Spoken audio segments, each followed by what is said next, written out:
Oh, I love a good shortbread biscuit for bed and a bit of milk.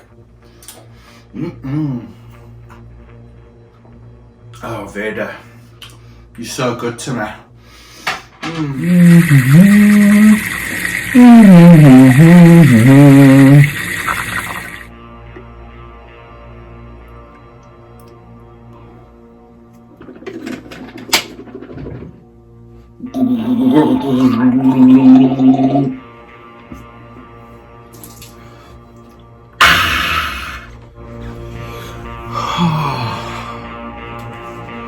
Alexa, set my alarm for 6:20 p.m. for night shift.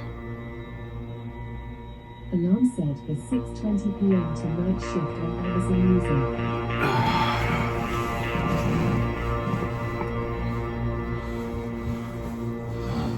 Oh, Night World.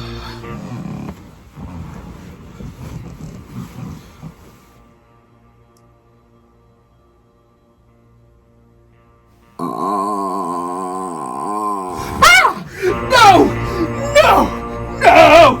Not this again! Ah!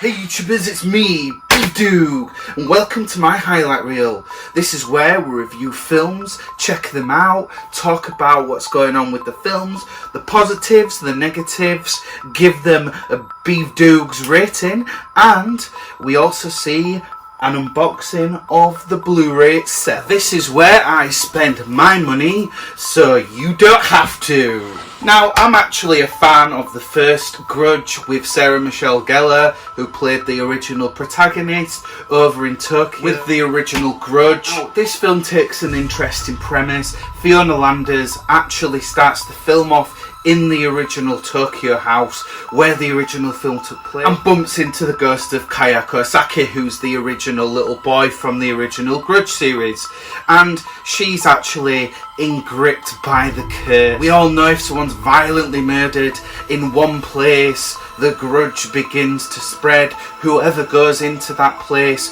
will become engripped by the curse, and then the grudge spreads. And this is what happens. This is actually what got me ticking. I was thinking, right, okay, so this goes from the original Fiona Landers. She actually goes back home to Pennsylvania. There's a house at 44 Rabin Drive, and that is where she gets cursed. She passes the curse, and guess what? She actually gets murdered there, and then there's another grudge that starts over at 44 Rabin Drive. Forget about the original trilogy. This is actually a reboot, but sort of a kind of a side story. And the interesting premise that I do like about this, rather than the typical horror film haunting families and innocent kids, innocent people, actually this takes a haunting towards the cop. And this film switches that aspect round, and the main protagonist, although I can't really say she's the main protagonist, I'll get to that in a moment, this film actually entices the cops to come in and get haunted by the grudge, which changes things up, and I kind of like that. I've got a few things that I need to get off my chest about this film. I have seen the original trilogy. Yes, I have followed it. Yes, as good as the first one was, and then the second and the third went somewhere else with the original Grudge. This decided to go somewhere else. It hooked me in because I am a fan of the original Grudge. So, as always, I don't just abandon films. I like to see where the directors are going to take this. And unfortunately, that's the problem. I can just see and guess what's coming next. The Grudge 2020 is predictable. It's full of jump scares. It thinks that it's scarier than what it is. It thinks that this is all new to an audience that's been watching horror films for all of its life. You can see where the jump scares are coming. There are some high profile actors' names in here, and also there's a lot of confusion. This is not a simple Sarah Michelle Gellar, it's all around her. It's a bunch of characters set in a timeline that you jump between, and it all connects this one new grudge at 44 Raeburn Drive with the Landers murder. Now, I would say the main protagonist in this film is Andrea Riseborough, who plays Detective Muldoon. She has actually lost her husband, who was a police officer also, to cancer, and she's moved in to a house in 2006. So the original Grudge took place in 2004. This starts off in 2006. Demián Bichir is her partner, who plays Detective Goodman. Now, both detectives go and investigate a car that's got a burnt out body that's been lying there for months in the middle of nowhere, one of those big long roads in the middle of an American forest.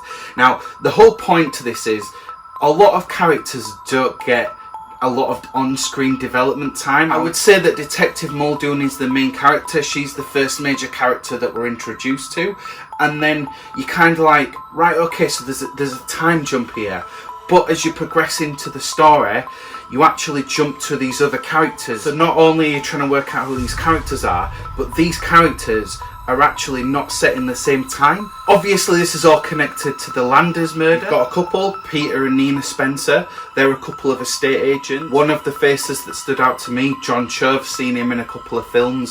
As I said, you'll see a couple of high-profile actors in this. They're actually the estate agents for the Landers house where the murder took place. They're trying to sell the house, and again, they get enticed into the grudge. It's all connected, but they don't get a lot of on-screen time. We don't really get to spend much time with them as characters. Yeah, Peter Spencer, the estate agent, he goes in to get a signature for the house. Oh, the grudge gets him. We see some jump scares. We go to a time jump, and we've got Faith and William Matheson. They're a couple that actually end up moving into the house. Surprise! The grudge starts haunting Faith Matheson. She's played by Shaye, and she's absolutely brilliant. She stands out. She's famous to me and stands out to me from the Insidious series. So she's like, these people are all people that have been in all of the sorts of horror films and been compiled into this one.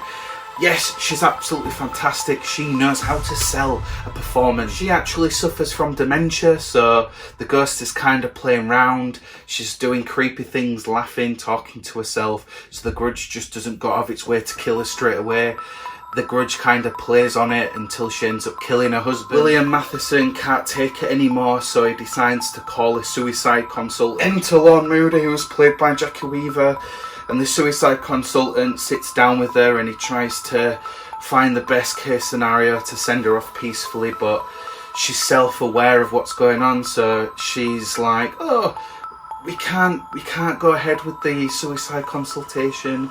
She's self-aware, she has to willingly say yes, and she's not really going to say yes. Anyway, the grudge eventually gets them all, kills them all. But the whole point is, we're jumping between timelines. I don't know, there was just so much going on and you had to piece things together. You couldn't really get glued to a character, and when you have to put things together rather than be entertained with cheap jump scares and try and work everything out at the same time, it's just very sloppy, and it can be a bit boring and tedious at times. It's like they just got a trilogy and thought, you know what, nah, we don't have the budget for the trilogy, slap it together, this is what you've got, The Grudge 2020, that's practically it, yeah, that's it. So, The Grudge, based on BeevDawg's rating system, is having its Dawg Day. That's right, it's Dawg Day. We'll unbox it close up so you can see all the artwork, what's going on, what features you get with a Blu Ray, and what you get for your money as well. But if you don't actually have a lot of cash to go out and buy this, don't waste your money. Go out and spend it on something else. So we've got The Grudge, the front cover. It includes an alternative ending, and it's the Untold chapter apparently. It's from the producers of Don't Breathe and The Evil Dead. Okay, so it's not in 4K Blu-ray, so these base Blu-rays tend to have a lot of extra features. Let's get a zoom in on that. So you've got over 40 minutes of special features, including an alternative ending and bonus scenes too terrifying for cinemas. So you've got the making of The Grudge, behind the scenes with the cast and crew, extended and alternative scenes, and the Easter egg haunt connections to the Grudge franchise. There's a little description there on the back. And then if we go inside, we've got Fiona Lander's version of The Grudge in Pennsylvania. That was it for BeevDawg's highlight reel this month. If you enjoyed this content, go down there and smash that like button. Then, if you want future videos from my channel in the future, roll on over there and hit that subscribe button. If you want future content as to when those videos go live, just go over there and touch that notification bell. YouTubers, BeevDawg. Peace out.